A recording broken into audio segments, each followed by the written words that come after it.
His co-host Robyn Quivers certainly deserves some of the credit for their success. Before Michael Kastner left to cover the Grammy Awards, he sat down to get to know Robyn, and here is a little bit of that interview.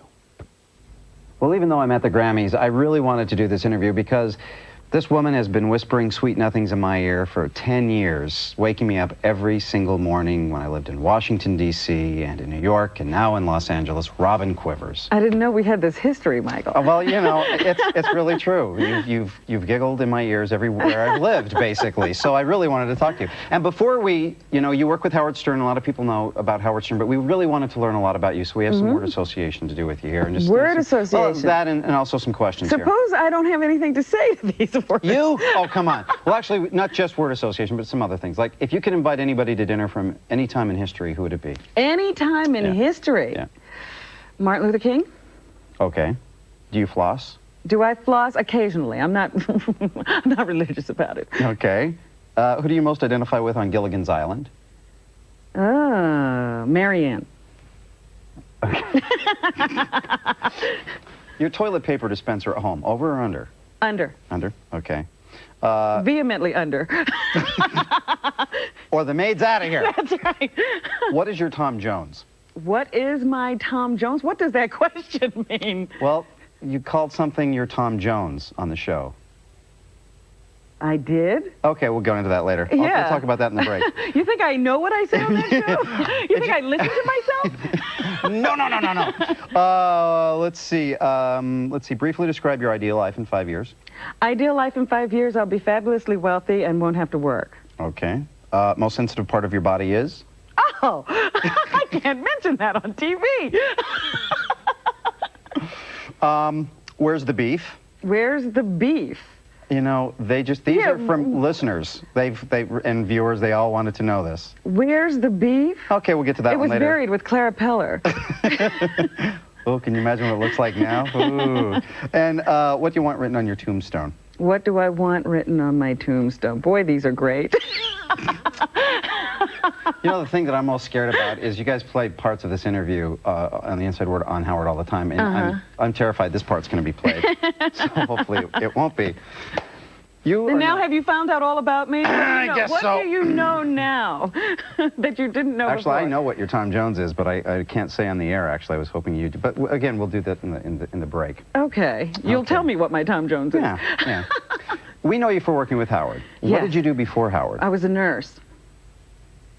How did you go from being a nurse to... Now, you guys run at WWDC. Well, actually, no, that's where I started. Well, right? Oh, yes. You know what? I'm so confused. You're right. That's where I listened to you first. We were on DC 101. That's what we called it. DC 101. And how did you hook up with Howard? Well, I I went back to broadcasting school, and that's how I got into radio. But I was a nurse before I got into radio.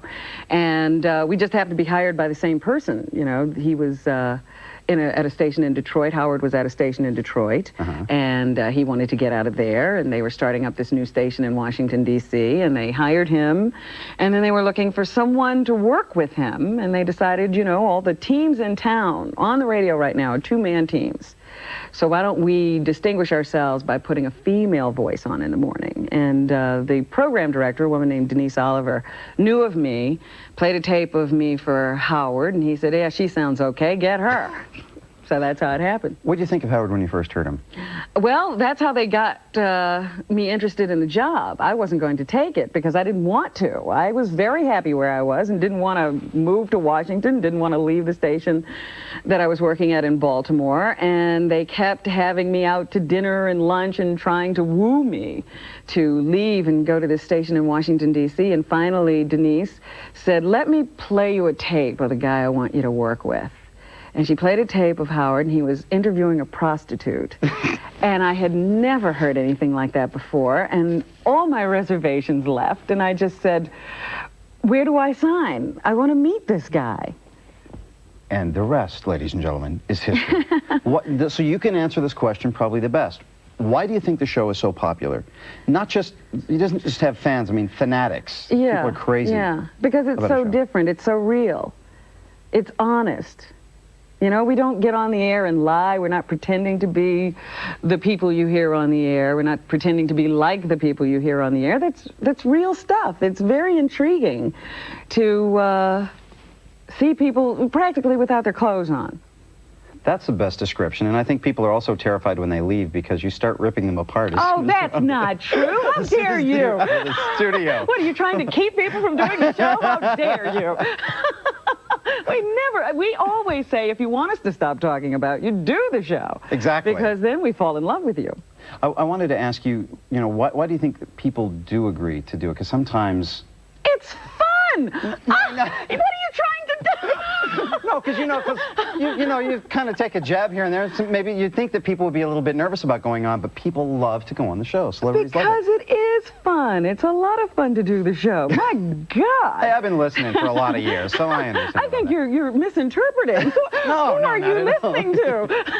What do you think about since it is so much fun and everybody across the country seems to be having fun listening to it, a couple of people in Washington, D.C. aren't having too much fun listening to it. Oh, I think they have fun, too. The FCC. They just don't think everybody else should have so much fun. What do you think of all that stuff? I think that it's, about time we decided what is and is not indecent and get that all cleared up, and then let us go on and do our show, and we'll be done with it.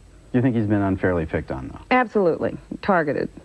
Because there are plenty of people doing the same kind of thing, and why pick on just us? Now, I do want to explain to everybody that the FCC has gone after Howard in a big way, record fines, accusing him of being obscene and things like that. Well, actually, they're fines against the stations. The stations. Yeah. It's the stations that have to come up with the cash. Howard just goes, well, hey, got you the millions anyway. You can afford it now. Another thing I think that probably comes up a lot of times with listeners, a little bit curious, is he picks on the staff as well, and his wife. He picks on everybody. On everybody. Does anybody really get ticked off at the end of the day, like his wife? Not at the end of the day, right at that moment. Right at that moment. Don't wait. Like he rips, your producers apart and some of your sidekicks, etc. Do they get ticked off at him, really? Sure. Really? You've heard people, if you've listened, you've heard people walk out of the studio, scream, but we get it all out right there, right in front of you. And the inside word will take. But you just go in cold with a cup of coffee going, okay, let's go. Yeah, I'm so good. I don't even prepare. No, I prepare a lot.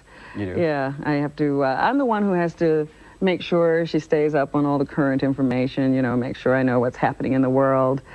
So I read a lot, and I watch all the newscasts, all the talk shows.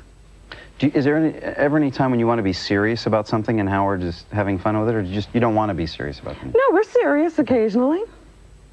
It happens. Sometimes it happens? Yeah. Is everything that we hear, because I mentioned to you, In fact, Howard's serious occasionally. That's true. And if he has an opinion about something, whoosh, absolutely, slides right to it. Yeah. Is everything that we hear on the radio real, everything happening? Because I mentioned to you that I was on the freeway and you guys were threatening to leave Los Angeles. And you said, yeah, I don't have anything to stay around for. And I thought, oh, thanks, because she had the interview still.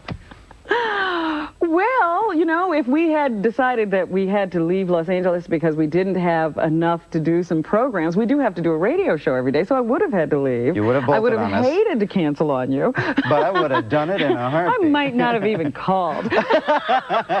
Screw you. You're just cable. Ouch, that hurt. That was my shoe, ladies and gentlemen. I wasn't making funny noises. Speaking of noises, however, that do sound like that, there's a movie that Howard's doing called The Adventures of Fart Man. Are you going to be involved in this at all? Well, I'm available. I've let them know. Have you been auditioning, like showing? Well, I don't have to be Fart Man. What are you doing? Fart Woman? No, I don't think I want that role. But no, there's a possibility. I'm willing to do it. I'd love to be up on the big screen, sure. What role would you like in The Adventures of they're going to give Fart Man? me a real stretch. They want me to play me if I do it. So that's what I'd be doing. Did you ever think that you'd be in a movie called Fart Man? Fart Man? No, that wasn't, when I was, daydreaming. That wasn't what came up, no. When you were in school, in nursing school, you weren't going, I want to be in a movie called Fart Man. No. In fact, when I got out of nursing, I thought that would be the end of anything to do with that particular body part. Do you want to stay with Howard forever, or would you like to go solo at some point? That's a tough question. I like what I do. as long as I like it, why would I leave? But I like to do other things too. I like to do things on my own as well. But I don't know about leaving. Well, I want to thank you very much for coming by. It was a pleasure meeting you. Same here, Michael. And we listen every morning. Listen to Howard Stern Show, and of course, the Howard Stern interview is on here. Robyn's not on that one, but listen to her on the radio. And that's going to do it. Michael will be